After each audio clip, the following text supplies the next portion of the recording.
welcome. Welcome to Quilt Conversations Live. I'm Geraldine Wilkins, the Living Water Quilter, and I'm so glad that you're here. We're going to talk about quilts and why we quilt specifically. I'd love to hear about why you quilt. Hello, Sally. So glad that you're here from South Dakota. Wow, that's a big comment there. Wow, sure miss having y'all in my quilting. Yes, we did not meet earlier this month because it was Good Friday. I missed everyone as well. I'm so glad to be with you again. We are going to talk about why we quilt. But before I do that, what I want to share with you is that this show is dedicated to my nephew, Theodore Teddy Spalding. It was because of him that I thought about why I quilt. And it's with deep sadness that I share that he passed away last week. Very unexpected. He is young, and it's really difficult right now for my family because we didn't expect it. And I know that many of us have loved ones that we make quilts for. And so I thought, why not celebrate Teddy's life?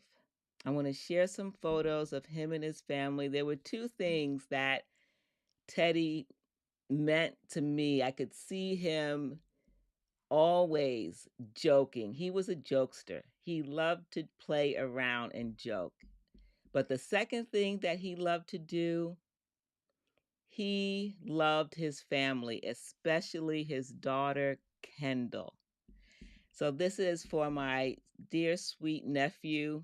And as an aunt, I don't know if any of you have nephews and nieces. I feel like he has been my son because I grew up with him. I would babysit him and his brothers. He is one of three. This is my nephew, Theodore Teddy Urell Spalding. We miss you, Teddy. This is him growing up. I spent so much time with him when he was small. There he is, his baby girl, Kendall, loving father. He loved family, and he was the jokester. When he went to the airport to pick up his mom, he had this sign that said, "Welcome home after 15 years in prison," which wasn't true, but that was Teddy. Teddy loved to joke around. Thank you, everyone, for your condolences. I appreciate that so much. Yes, very handsome and just so cute. When I would babysit them, my sister and I are 6 years apart. So when she started having her family, I would often babysit her children. And I used to chase Teddy around the house saying, "Hey, do you want some chocolate kisses?" And he thought I was talking about candy, of course, but the chocolate kisses were from me, from my lips. And I'm just so thankful. Oh, thank you, Sherry. Appreciate that. Yes, chocolate kisses. So, my nephew, Theodore Teddy Urell Spalding, passed away last week, and we're going to have the service for him next Saturday. But this show is dedicated to family, which is what Teddy valued. He really was close to his parents, to his daughter, and I know that a lot of us make quilts. We start off making quilts for our family. Let me know in the chat if that's how you started. Did you start by making quilts for loved ones? Why do we quilt? To provide comfort for ourselves. Maybe it's a relaxation time for you, but we also make quilts for others, right? Yes, Copper, chocolate kisses. Thank you, Lori. So glad that you're here. Welcome, welcome.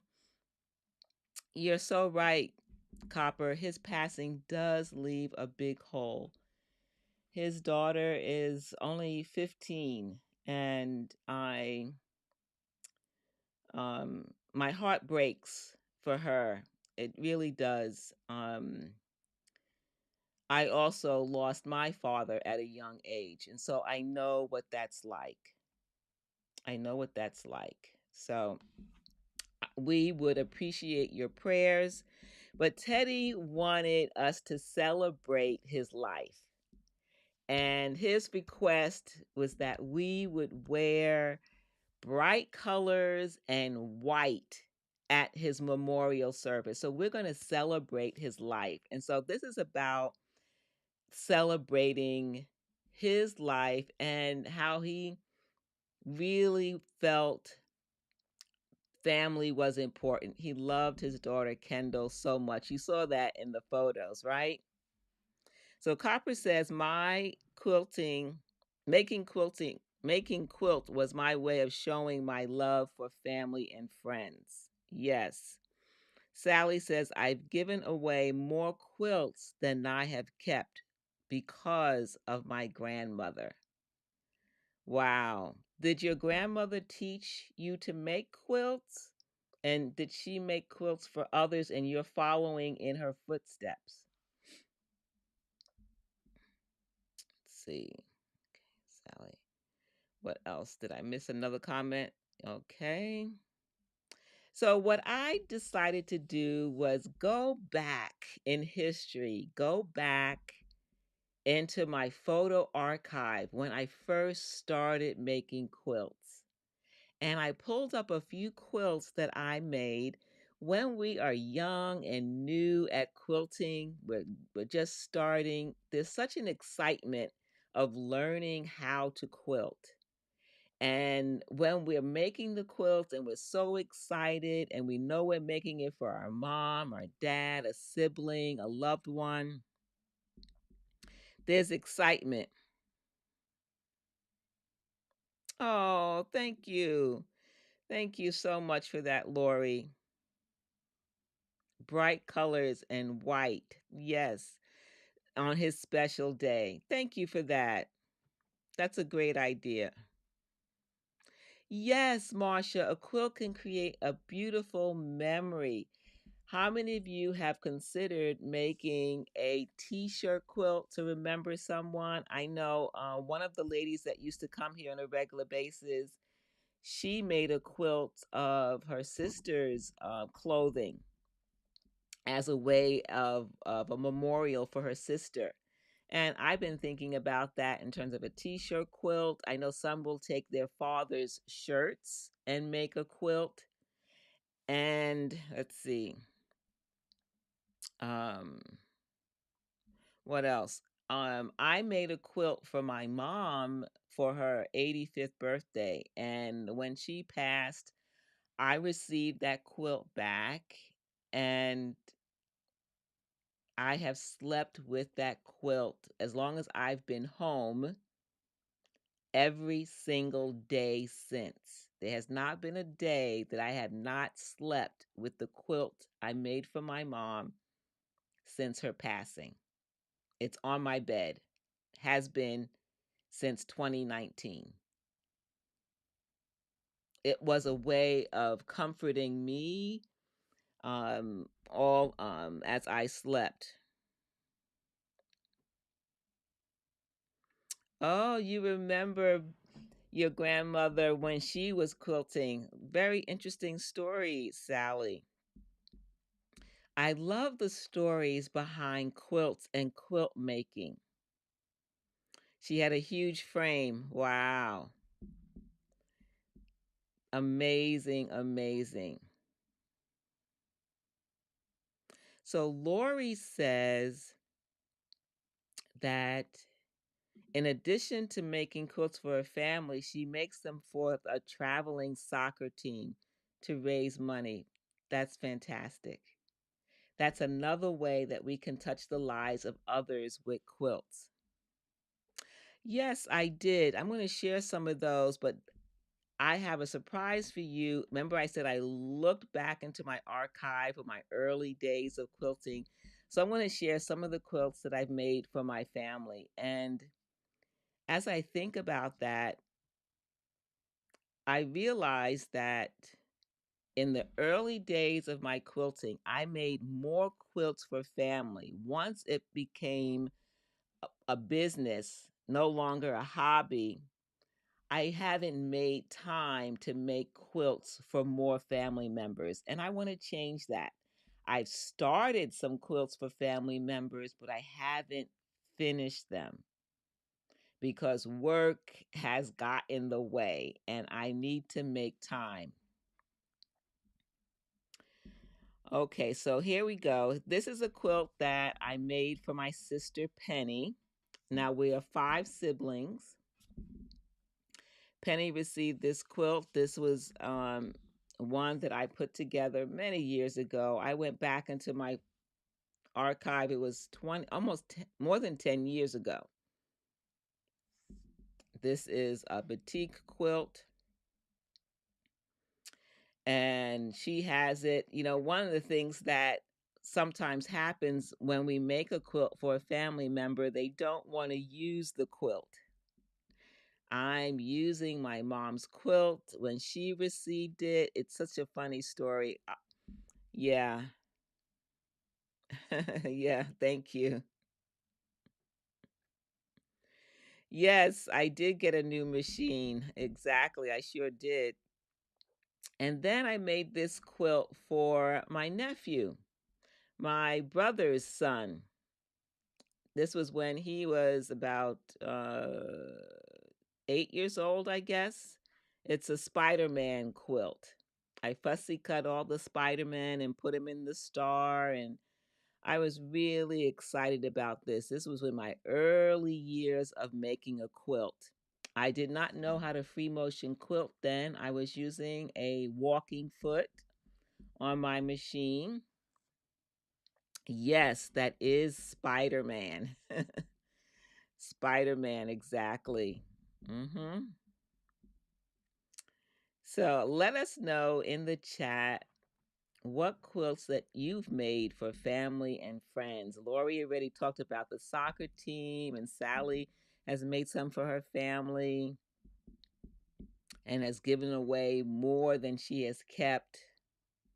Friendship Star, that is the block, which is a great way to learn when you're new. I was very new to quilting, is to take one block and stitch it over and over again to improve your seam allowance. I don't know if this quilt is still around. I hope it is. He is now 17, so it's more than 10 years old. And then this is the quilt I made for my mom. It's a quilt in a day pattern by Eleanor Burns, another star quilt. My mom and I, we went to get, we first I brought the books to her. I showed her the different patterns, and then she selected the pattern.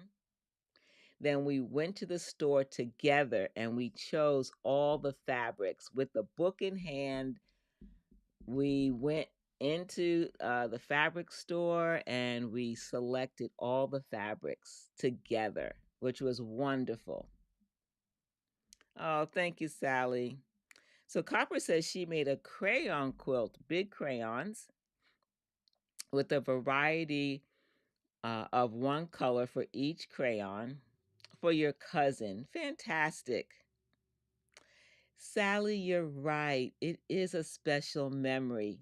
And, you know, sometimes there's always a little bit of drama in between the making of the quilt. So we got the book, we went through the Quilt in a Day book. She selected the pattern, and it's a queen size quilt.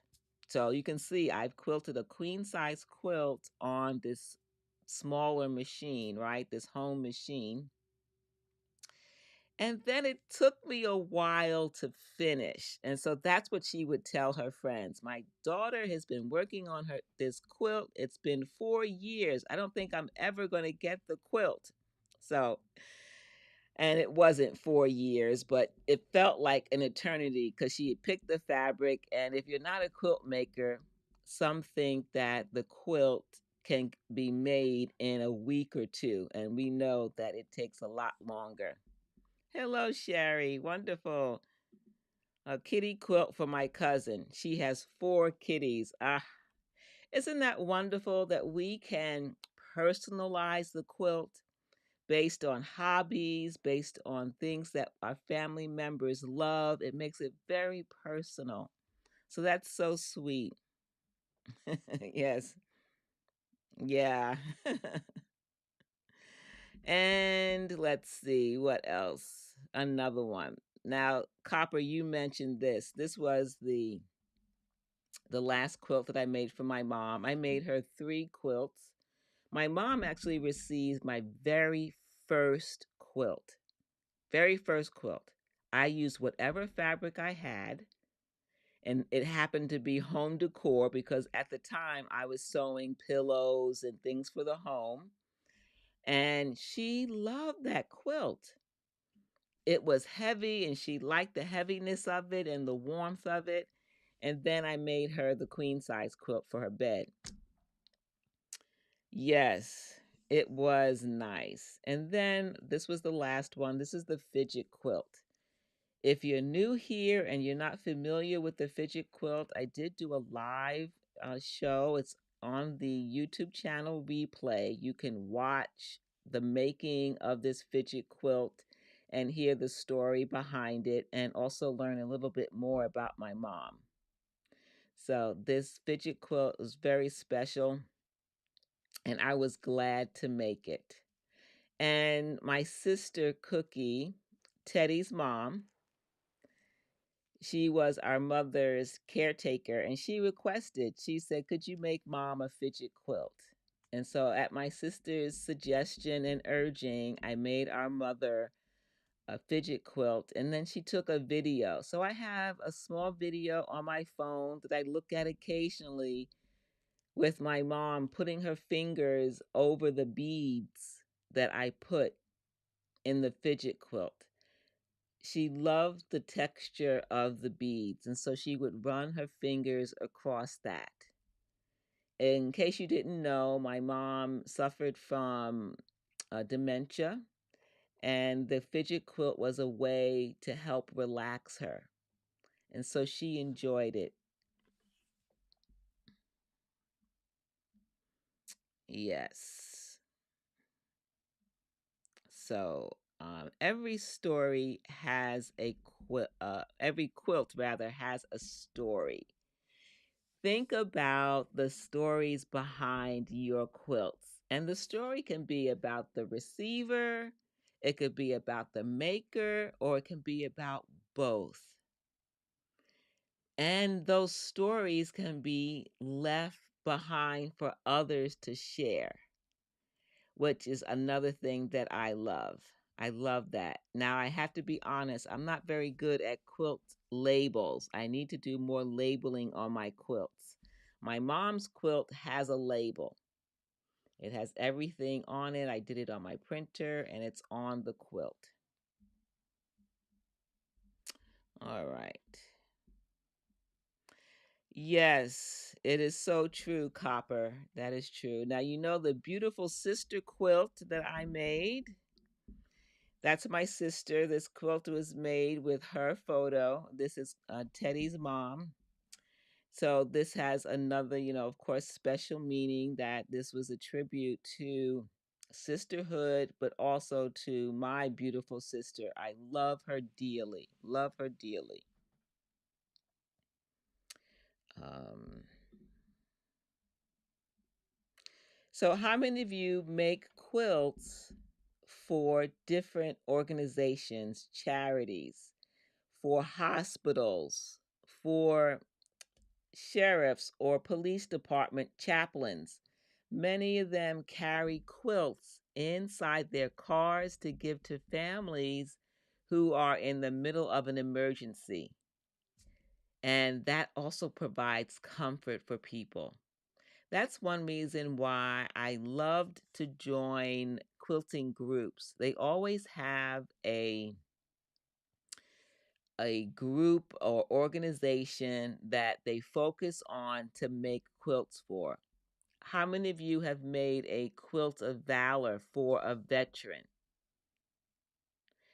My local guild does that, and I was able to share with them some fabric to make quilts for some of the friends and family that I have. So the local group here made a quilt for my brother Arrington, who is a Army veteran, a disabled Army veteran. So Copper said that she's labeled all her quilts. She's glad because she forgot, right? I will forget what I've done. We will forget. Thank you, Sally. Yes. Now, I've talked about a lot of different ways in which we make quilts for family, for charities, for ourselves. Do you know I have yet to make a specific quilt for myself, for my bed? How many of you are like that? It's like the barber doesn't cut his own hair or the cobbler doesn't make his own shoes. I have yet to make a quilt for myself. Yes. The other thing that I've done is that I've made quilts for friends that have been very meaningful in my life. And early on, I made a quilt for a couple here in Fredericksburg. And they wanted one quilt, but there was a debate. You know, sometimes a lot of people love quilts, but then when you say, what would you like? They don't know what to choose. Now, the husband wanted a sports related quilt. And the wife was like, I don't want a quilt in our living room about sports. She wanted a quilt with birds on it. And so I thought, how can I make them both happy? I'm only making one quilt.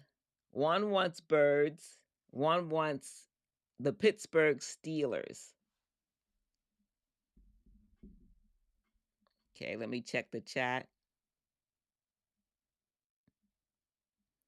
Sally says, I have 3 quilt tops almost. Okay, for her bed.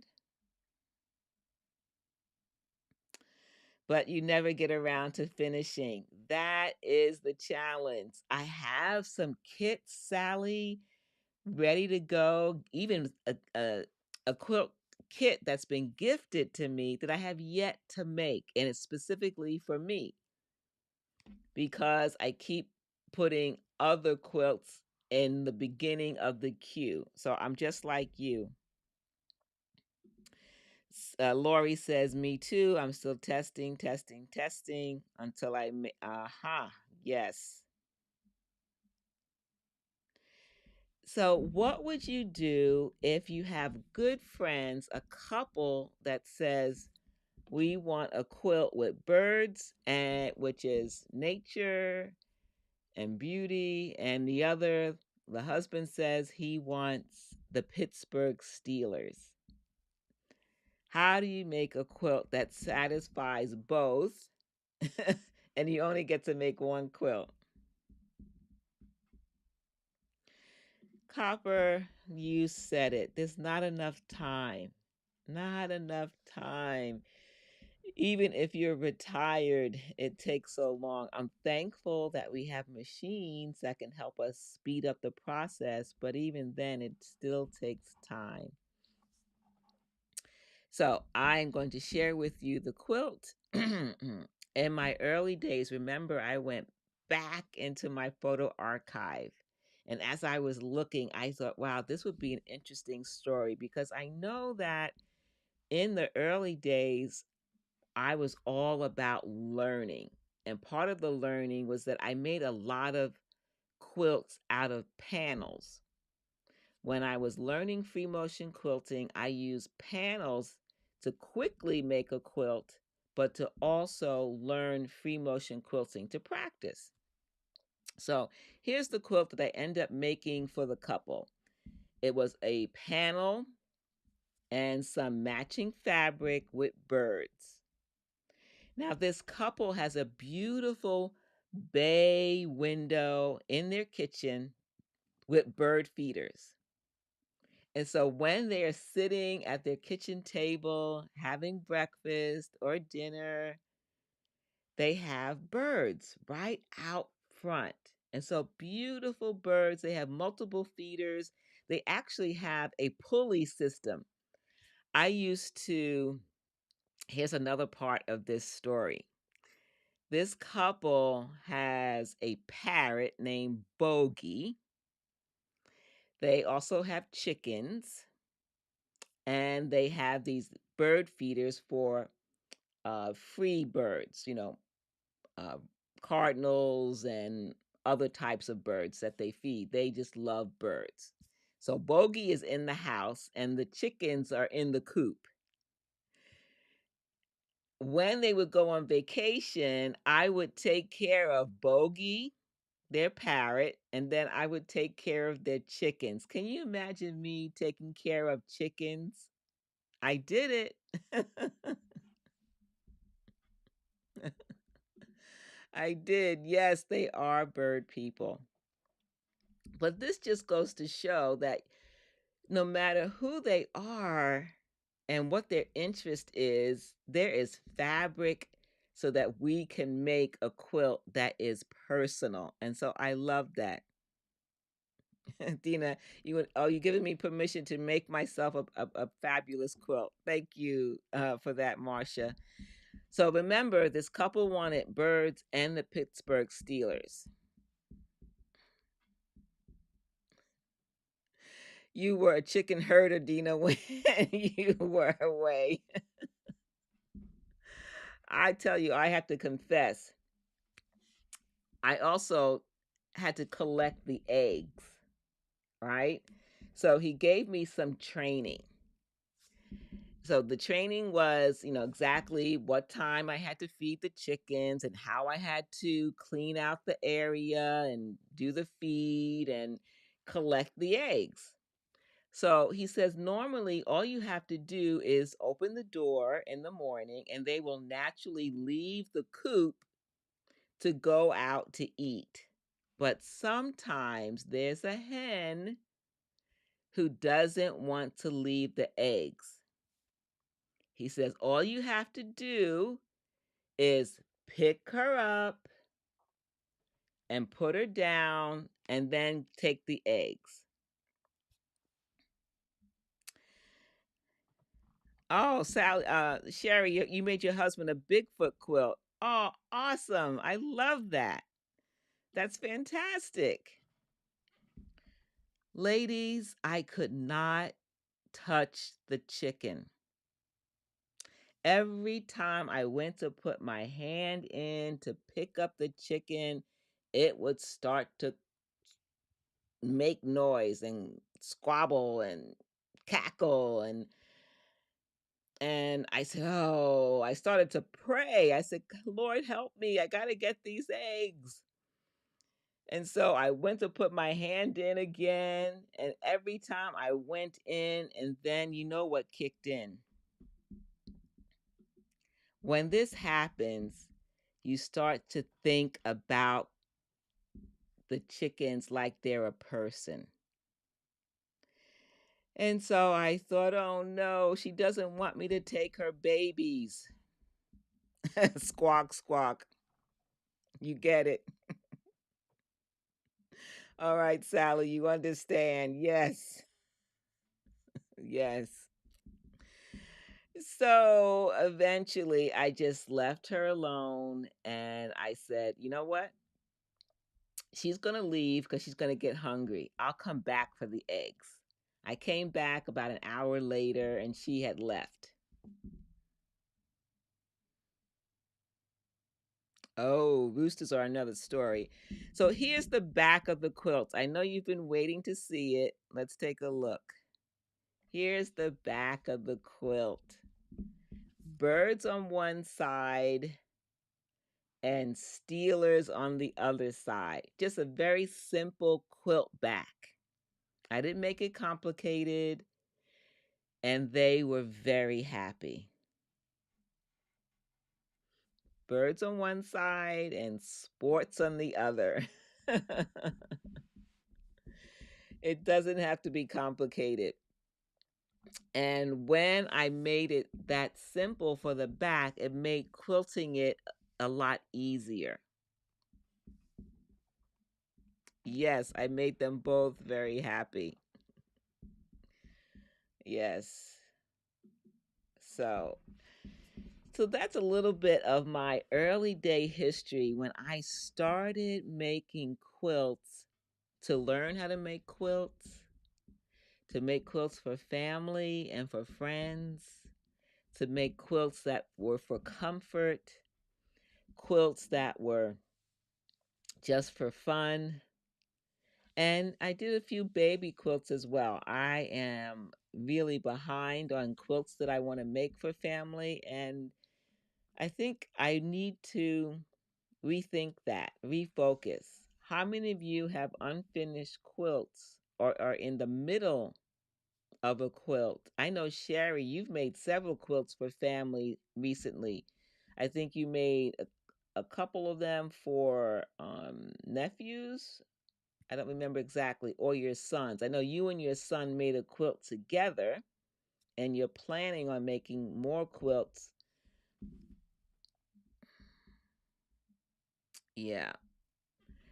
So the list is somewhat long, but the thing is, I was making baby quilts and now they're older, so I can't make the quilt a baby quilt anymore. I have to make it for a young, older person, right?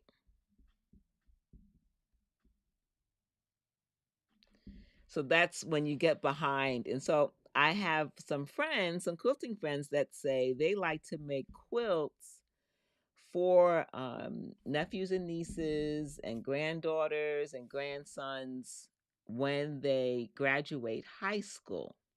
Something that they can take to college, put on their dorm bed, and it's something that they can keep into adulthood. What do you think?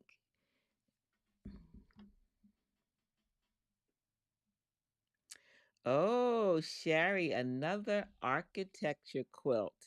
That should be exciting. I remember the art quilt that you two made together. I love that one. So creative. I love the depth that was in that quilt. It made it very three-dimensional. Well, quilt is three-dimensional, but you know what I mean, the quilt top. Sally says, so behind on family quilts. Yes. The other thing that I was considering is that I have many quilts that I have made for publications, like the one behind me that was made for one of the magazines. I thought about giving family members these quilts that I've made, because a lot of times I'm not doing many in person events. Normally, I keep these quilts to do for trunk shows. And I thought, why not share these with family members? So I'm considering that, but they won't be as personal. So that's my hesitation. It's like when you make a Bigfoot quilt or a bird quilt or a crayon quilt, whatever that is, it becomes personal and they really enjoy it.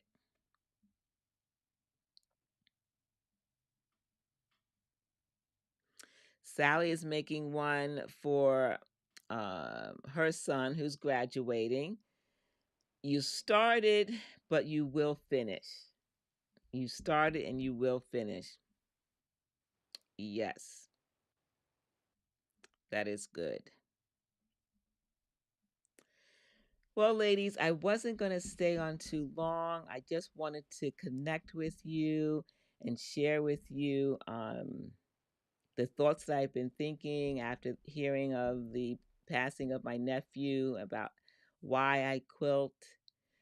When a young life is taken from us, it really helps us to reflect on what we're doing with our time and the things that we want to do that are important to us and to our family.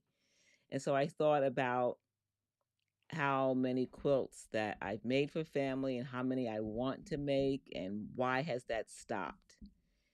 And so I want to repurpose my efforts and make the quilts that I have been putting off because it's a way that I know how I can share my love and appreciation for my family. We all do it in different ways, right? Yes. They are extra special.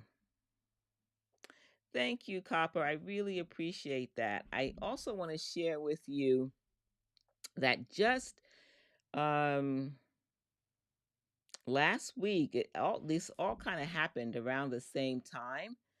Originally, I was going to surprise you today with a interview guest. And so I canceled that, and she and I were talking about her quilting and her love of scrap quilts. But she also has a heart for and a desire for quilters to quilt together in community. So she does a quilting retreat. And she is going to be our special guest here on Quilt Conversations Live the first Friday in May. So we're going to have an interview all about scrap quilts and quilting as a community. So that is the first Friday of May. So the whole month of May, which is two shows, right? We are going to talk about the second part of why we quilt.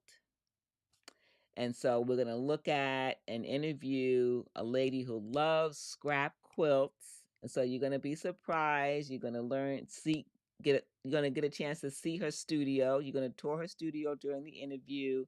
We're going to ask her about her love of scrap quilts and where that came from. All right. Thank you. Thank you. You're welcome. You're welcome. Thank you. Oh, there's my niece, Mandy. Oh, so glad that you're here. Thank you. Family is close. And then the third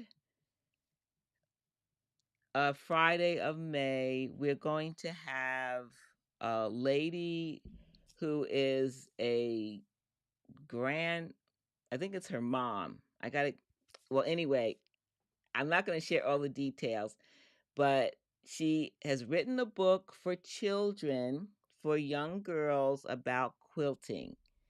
And she's part of the Geese Bend families. She's going to come and talk about her family history among the Geese Bend quilters. And she's written a book, and we're going to talk about her book. That is the third Friday of May. So 2 interviews. You don't want to miss those. And let's see. Let me check the chat. Yes. Time is precious. Thank you, Lori. Thank you so much. And so just again, I want to share that if you're just joining us and you missed it, this show was initiated based on my heart and deep sadness for the passing of my nephew.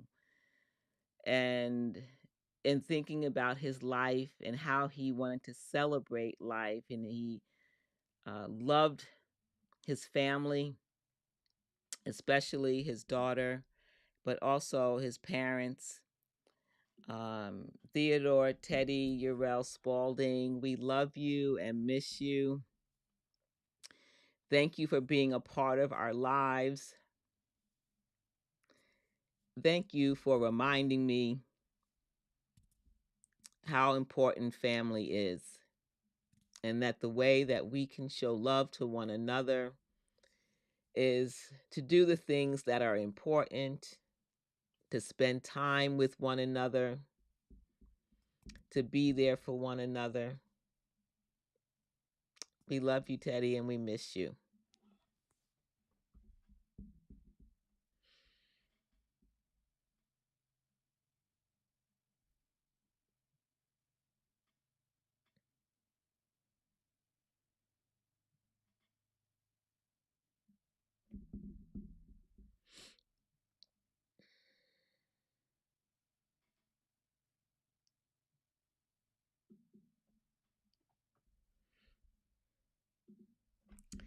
Thank you, ladies, for allowing me to share this special time of celebrating the life of my nephew and to share why I quilt. And thank you for sharing with me why you quilt.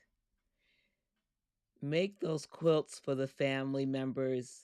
Make the time. Leave a legacy.